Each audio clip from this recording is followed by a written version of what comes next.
Step number 1. Consider these 4 key areas of your life and decide exactly what you want in every key area of your life. In determining what you want, there is an activity which is called magic wand thinking. Imagine that you could wave a magic wand and make your life perfect in each of the 4 areas of life. If your life were perfect in every area, what would it look like? Step number 2. Write 3 goals that you would like to accomplish in the foreseeable future. You must write them down in less than 30 seconds without taking any time to think. Whatever you write down will be an accurate picture of what you really want in your life right now. When you have only 30 seconds to write down 3 goals, your answers will be as accurate as if you had 30 minutes or 3 hours. But in this step, your goals need to be smart. I mean specific, measurable, achievable, relevant, and time-bound. By saying relevant, I mean your goals should align with your values and long-term objectives. In fact, the studies at Yale and Harvard proved over a 20-30-year period that people with written goals ended up earning and having a net worth 10 times greater than people without goals. Step number 3. Setting deadlines and sub-deadlines for your goals. For example, if you set a 12-month goal to double your income, then you should break it down into monthly and weekly goals as well. And probably your subconscious mind will sabotage you by saying you can't achieve this goal, so you don't need to write it down. And because of the fear of failure, what you do is you don't write the goal down, and that way you can't fail. There is a very famous Persian proverb that Iranian people use which says, "An unwritten dictation has no errors." Step number 4. Identifying the obstacles that you will have to overcome to achieve your goal. So always ask this question: why aren't you already at your goal? Brian Tracy explains a principle called the principle of constraint.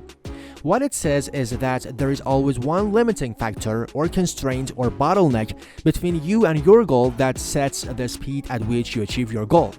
For example, for this YouTube channel, the bottleneck is video ideas, because if I don't have good video ideas, I cannot do the following steps such as writing the script, recording, editing, and so on.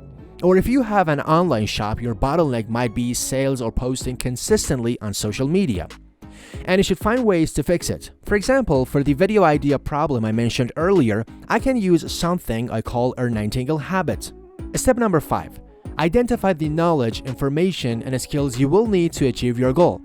Remember, to achieve a goal that you have never achieved before, you need to learn things and do things you have never done before.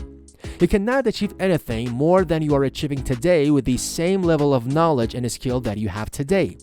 So identify the skills you will have to develop to be in the top 10% of your field, and then choose the number 1 most important skill. So you should ask this question: what one skill, if you developed and did it consistently in an excellent fashion, will help you the most to achieve your most important goal?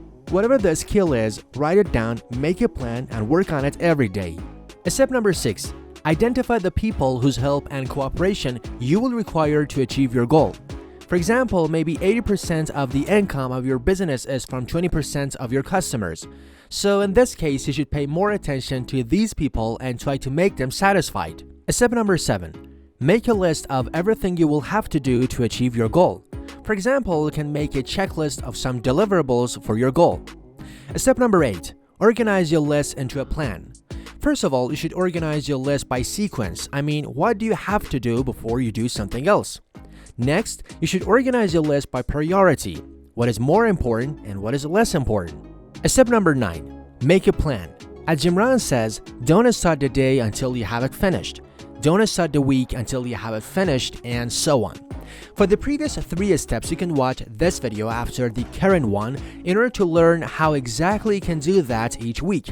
But that system is a combination of Darren Hardy and James Clear's strategy, not Brian Tracy's. Step number 10. Select your number 1 most important task for each day.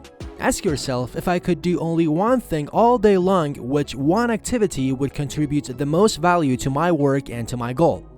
Whatever your answer to that question, put a number 1 next to that activity, then ask the same question for the remaining items on your list. And repeat this process to prioritize all the tasks on your to-do list. Step number 11. Develop the habit of self-discipline. Once you have specified the most important task, you should focus single-mindedly on that task until the completion of the task. And here is an interesting discovery. Self-esteem comes from task completion. Whenever you start and finish a task, it gives you a burst of endorphin. You feel like a winner, and it gives you more motivation to do further tasks. Step number 12. Practice visualization on your goals. Please like the video because it really helps the channel.